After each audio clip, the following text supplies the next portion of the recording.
बात करते हैं, जो जाति के नाम पे शोषण करते हैं, अन्याय कर रहे हैं, अत्याचार कर रहे हैं। और मैं समझता हूँ अब वो दौर आ रहा है। ये बात या इटावा में भी हुई थी, जो आपको पता है, मध्य प्रदेश से भी सूचना आई, और देश के अलग अलग राज्यों में इस तरह की घटनाएं लोग कर रहे हैं। ये लोग व्यथित हो गए हैं, परेशान इस बात से हो गए हैं, शोषण करने वाले लोग, कि अब दलित, पिछड़े, आदिवासी, मुसलमान भाई जाग चुके हैं और इनके एक एक अन्याय, अत्याचार और शोषण का जवाब लोग लोकतांत्रिक तरीके से, वोटों के माध्यम से, सरकारों को बदल के, यही लोग कह रहे थे कि 400 पार करेंगे, संविधान का संशोधन करेंगे। 400 पार का नारा देने वाले लोगों, केवल उत्तर प्रदेश के लोगों ने थोड़ी सी अंगड़ाई ले ली, पीटीआई परिवार के लोगों ने। अभी मैं ये मानता हूँ, अभी पूरा पीटीआई एक नहीं हो पाया था 24 के चुनाव में, अभी तो अंगड़ाई ली थी। अंगड़ाई लेते ही इन लोगों को बैसाखी पिला दिया।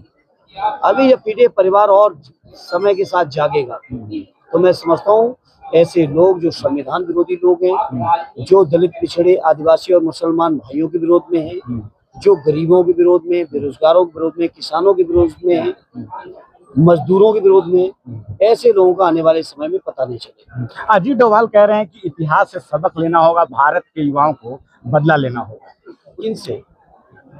मंदिर तोड़े गए, जिसने मंदिर तोड़ा उन लोगों से। उनका भी संविधान में यकीन नहीं।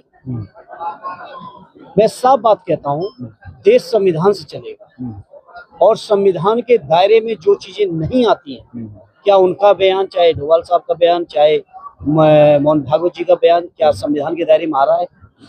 और नहीं आ रहा है तो मैं पत्रकार साथियों आपसे भी कहूंगा कि देश के हर नागरिक का कर्तव्य बनता है, केवल हम राजनीतिक लोगों का कर्तव्य नहीं है जी, कि संविधान की रक्षा के लिए हम लोग तो करेंगे अपनी जिम्मेदारी निभाएंगे ही निभाएंगे, साथ ही देश के हर नागरिक की कर्तव्य है। और विशेषकर उन लोगों का ज्यादा जिम्मेदारी बनती है जो लोग जागरूक हैं, पढ़े लिखे हैं, समझदार हैं ज्यादा, या जिनके पास कुछ ऐसा प्लेटफॉर्म या संसाधन या तरीका है जिस बात से लोगों को मोटिवेट कर सकते हो। ऐसे लोगों की जिम्मेदारी ज्यादा बनती है कि देश के संविधान को बचाने में अपना कर्तव्य और योगदान दें। आप लोगों पर एक आखिरी सवाल, आप लोगों पे भी आरोप लग रहा है, जिस प्रकार से भाजपा धर्म के रथ पे सवार होकर संसद में पहुंचने की कोशिश करती है, आप लोग भी जो जात के रथ पे सवार होकर सरकार बनाना चाहते हैं। नहीं, कोई जात के रथ पे नहीं, हम लोग अन्याय के खिलाफ हैं, अन्याय और अत्याचार के खिलाफ है। जो कोई भी करे, अगर हमारे किसी जात के बीच का कोई अन्याय अत्याचार करेगा, हम उसके भी खिलाफ हैं। और चूंकि कर भाजपा के लोग रहे तो